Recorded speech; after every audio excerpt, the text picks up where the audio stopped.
Oh, itago mo yan ha. Uy, thank you ma.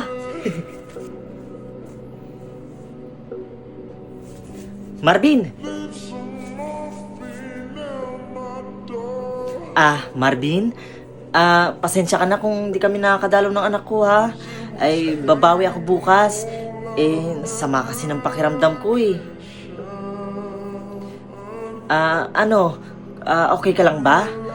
Kamusta ka? Nagugutom ka ba? Pasensya ka na, hindi ako nakapagluto kasi hindi ko naman alam na dadating ka eh. Sir, sila po ba yun? Sandali lang ho. Ma, bakit siya may kasamang pulis? Ano yan? Ba't may pulis? Kami ba sinisisi mo? Talagang ang lakas din ng loob yung i-deny, no? Nag-alala ka pa talaga sa akin? Tinanong mo pa talaga kung kamusta na ako? Pagkatapos mong bugbugin yung kapatid ko? Hoy! Huwag kang mga alam dito! Alam ko na yung totoo, Chang. Chang, nakita ko! Marvin, wala akong kinalaman.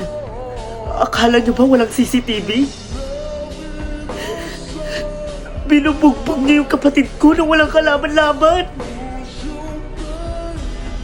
Alam niyo naman na may sakit yung kapatid ko eh. Nilublog niyo sa drum. Tinali niyo pa na parang hayop. Ano klase kayong tiyahin? Ang tindi mo naman makapanisi. Pinagtatanggol mo pa talaga yung nanay mo. Sa bagay, mag-ina nga talaga kayo. Subukan mo. Doble-dobleng suntok ang ibabalik ko sa'yo. Alam mo, Chang, may respeto naman ako sa inyo eh. Kaya nga lang ngayon, wala na. Puro galit na lang ang meron ako ngayon. Kapag ang kapatid ko hindi nakalabas ng ospital at may nangyaring masama sa kanya, baka ako na rin mismo ang papatay sa inyo. Huwag niyo akong sasagarin. Sir, excuse me, kami na po bahala. Sumama na po kayo sa amin. Mamali ka na, sa korte na lang Ano po ba, natin bitawan mo pag-usapan. ako? Marvin, mali ang binibintang mo. Pusasan nyo na, buksan nyo yung sasakyan. Ano ba?